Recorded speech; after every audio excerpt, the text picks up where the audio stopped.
ইরানের সাবেক প্রেসিডেন্ট কি সত্যিই মোসাদের গুপ্তচর ছিলেন? নিউ ইয়র্ক টাইমসের এক প্রতিবেদনে এমন দাবিতে শুরু হয়েছে তুমুল বিতর্ক। কিন্তু গোয়েন্দা বিশেষজ্ঞরা কেন এই গল্পকে অবিশ্বাস্য বলছেন? প্রমাণের অভাব নাকি কৌশলগত অসঙ্গতি?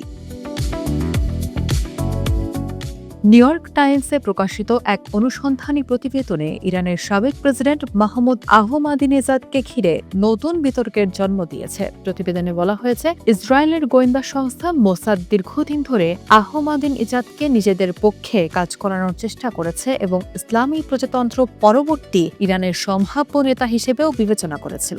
তবে এই দাবি শুরু থেকেই বিতর্কিত।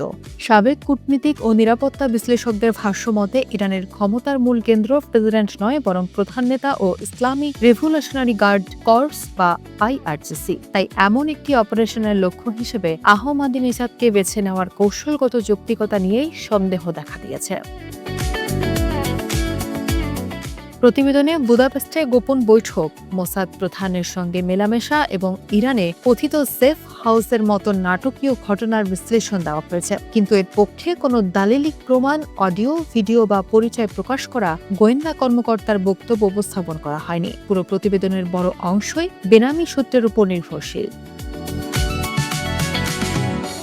এমন অপারেশনের বর্ণনাকে অস্বাভাবিক বলে মন্তব্য করেছেন ইসরায়েলের সাবেক গোয়েন্দা কর্মকর্তারাও। তাদের ভাষ্যমতে, মোসাদের প্রধানের সরাসরি কোনো উচ্চ ঝুঁকির টার্গেটের সঙ্গে সাক্ষাৎ করা গোয়েন্দা কার্যক্রমের প্রচলিত নিয়মের সঙ্গে সঙ্গতিপূর্ণ নয়। এদিকে পুরো অভিযোগকে হলিউড স্টাইলের গল্প বলে উড়িয়ে দিয়েছে আহমাদিনেজাদের দপ্তর। বিশ্লেষকরা বলেন, স্বাধীন ও যাচাইযোগ্য প্রমাণ না পাওয়া পর্যন্ত এই দাবিকে প্রতিষ্ঠিত সত্য নয়, বরং একটি বিতর্কিত অভিযোগ হিসেবেই বিবেচনা করা উচিত।